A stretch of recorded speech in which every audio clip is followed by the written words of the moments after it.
Si Salomon ang ama ni Rehoboam, at si Rehoboam ang ama ni Abayas, at si Abayas ang ama ni Asa. Yan. Si Rehoboam, no, anak kasi siya ni Solomon. Sa chapter 11 ng Kings, nakikita natin, no, na si Solomon ay nagkaroon ng pagkakamali na sa Diyos. Nagkaroon siya ng pagsamba sa mga Diyos-Diyosan. Diba? Binanggit doon na talagang sama na ng kanyang pagkakamali, no? To the extent, sumamba na siya sa ibang Diyos eh. Kaya lang, sabi ng Diyos, alang-alang sa aking lingkod na si David, no? No, yung kaharian ay hindi naman totally nawala, pero nahati siya sa dalawa, no? Yung sa chapter 11. Sa chapter 12 na yun nangyari, no? Hindi ako nagkakamali, sa chapter 12 na siya. Nahati siya sa dalawa, isang north at isang south. Yung north, dito napunta yung DP niya, no? Yung sampung anak ni Jacob. Yung DP nun, napunta yun sa north. At sa south, napunta dito yung si Judah, yung DP ni Judah at DP ni Benjamin. Pinapakita natin na napaka-minority na lang napunta sa timog na part.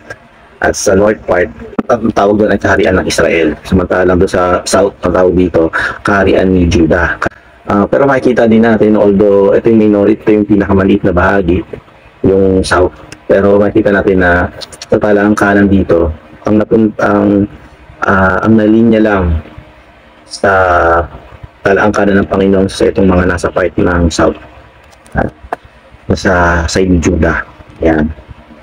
So dito, sa verse 8, at si Asa ang ama ni Jehoshaphat, at si Jehoshaphat ang ama ni Joram, at si Joram ang ama ni Uzzias. Dito sa verse 8, no, makikita natin na may naumit dito no, na tatlong generation, diba? Kasi si Uzzias, hindi naman niya talaga direct ang tatay, ito si Joram, no. Sabi dito sa 1 Chronicles 3:11-12, sabi, si Joram na kanyang anak, si Okozias na kanyang anak, si Joas na kanyang anak, si Amasayas na kanyang anak, si Azarias. Si Azarias na to, 2 Kings chapter 15 verse 1, ito din si Uzzias, no. So ibig sabihin, dito kasi itong Chronicles kasi, ito ay aklat to ng mga tala mga tala. Kaya ito si Uzzias o si Azarias, no. Si Azarias, yung tatay talaga nito ay si Amasayas. Si Amasayas, ang tatay talaga nun ay si Joas, di ba?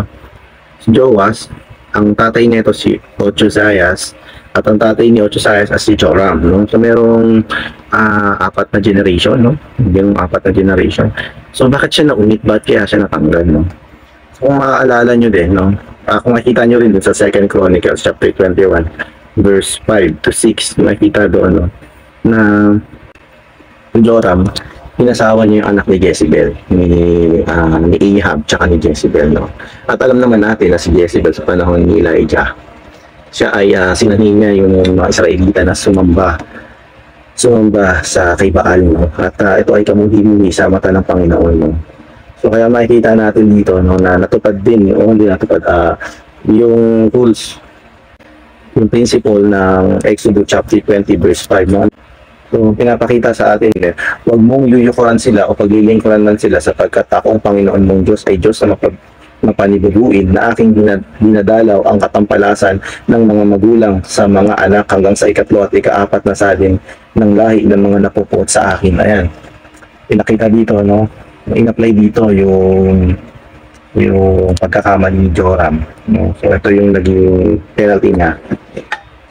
Sa Exodus chapter 20 verse 5, no, nasa ikatatlong saling lahi. Yan.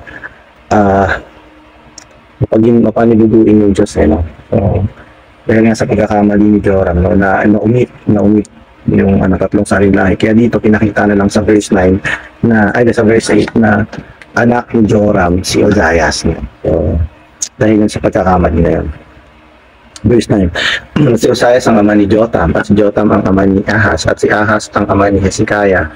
Verse 10, at si Hezekiah ang ama ni Manases, at si Manases ang ama ni Amon, at si Amon ang ama ni Josias, no? At si Josias ang ama ni Jeconiah, ang kanyang mga kapatid na lalaki sa panahon ng pagkakadalang bihag. Si Jeconiah kasi hindi naman niya direktang ama si Josias, no? May isa pa siyang, may tatay siya malan Joasim, Tagalog, no?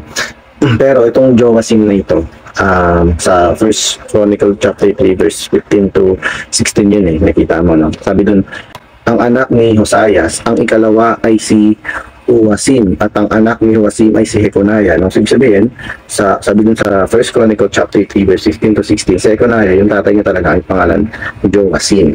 Yun talaga yung tatay niya, no?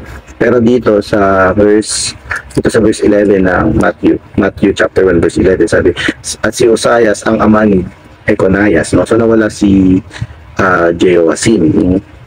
So bakit kaya siya nawala, no? Pero titingnan din natin sa 2 Kings chapter 23 verse 34 to 35, makikita natin na si Jehoasim, no, inapuin siyang hari ni Parao dito ng Ehipto, at siya ay nangongolekta ng taxes, no, ng taxes at para sa Parao, no. At sabi ng Diyos, no, sa verse 37 niya tayo, nakita niya na yung ginagawa nito ni Jehoasim ay evil sa kanyang paningin. Kaya Lord Jesus, kaya pinakita sa atin, no, na naumit din siya doon, naumit siya sa talaangkalan ng Panginoon.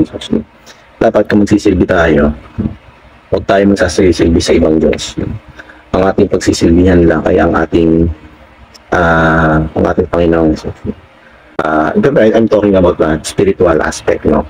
Hindi tayo dapat na paglilingkod sa ibang Diyos maliban sa Kanya.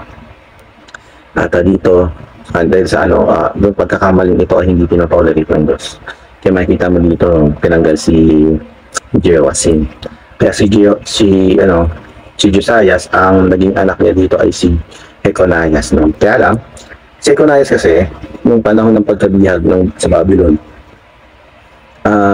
si Heconias yung hari nun. Pero dahil si Heconias, dahil sila ay nasa pagkabihag, no, hindi niya na-exercise yung pagiging hari niya.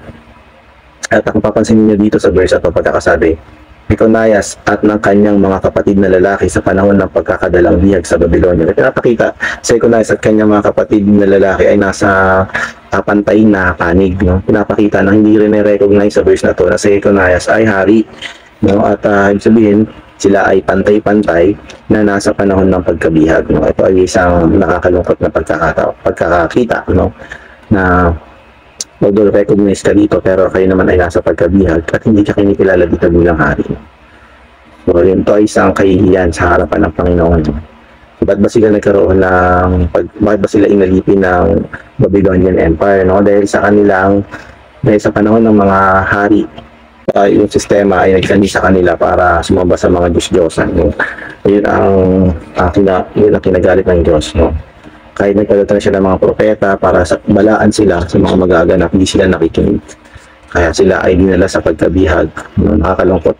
Nung nababasa niya yung Book of Daniel, no? Jeremiah, diba? Nakakalungkot yan. So yun, dito sa verse 12, sabi, at matapos ang pagkakadalang bihag sa Babylonia, si Salatiel ay naging anak ni Heconias. Si Salatiel ang ama ni Zerubbabel. Na itong verse na to, kung mapapansin niyo sa 1 Chronicles then chapter 3 verse 17 to 19, makikita natin doon na si Heconias, meron siyang anak, si Salatiel, tsaka si Pedaiah. Tapos ang mga anak na lalaki ni Pedaiah ay sila Zerubbabel.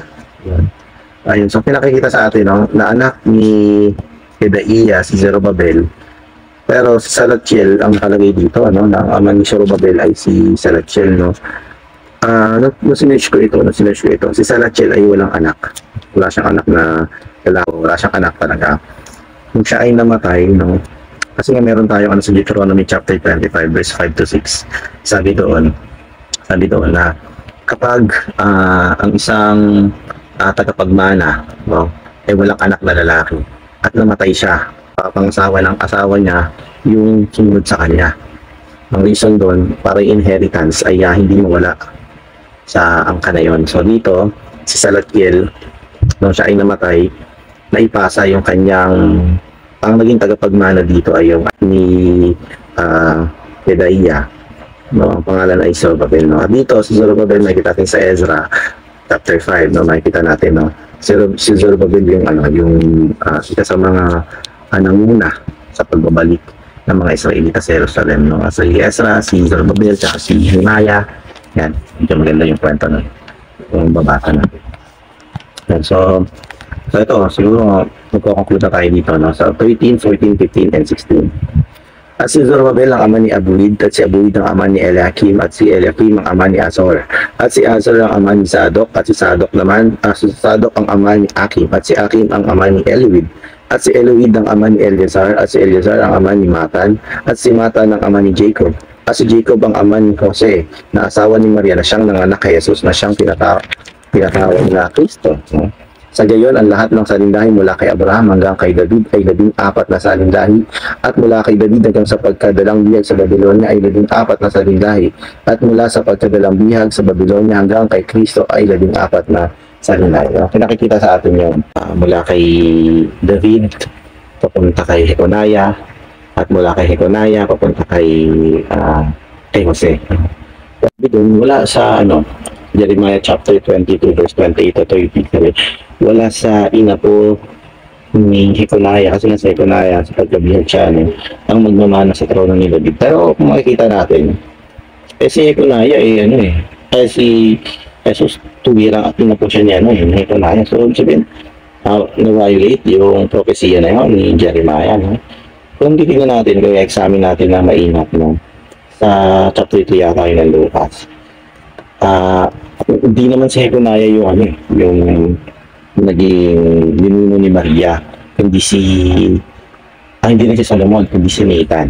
May anak si David, hindi lang si Solomon yung anak ni David, may anak si Nathan, kanyang anak. Ito yung naging forefather ni Maria. So dito pinakita yung blood relation ng Panginoon patungo kay David sa pamamagitan ni Nathan. Kaya makikita natin na side ni David papunta kay Solomon hanggang kay Jeconiah punta sa Panginoong Jesus, pero walang naging ugnayan, walang naging pagkilala, hindi kinilala ni Jose si Maria para maibunga si Kristo, si Jesus.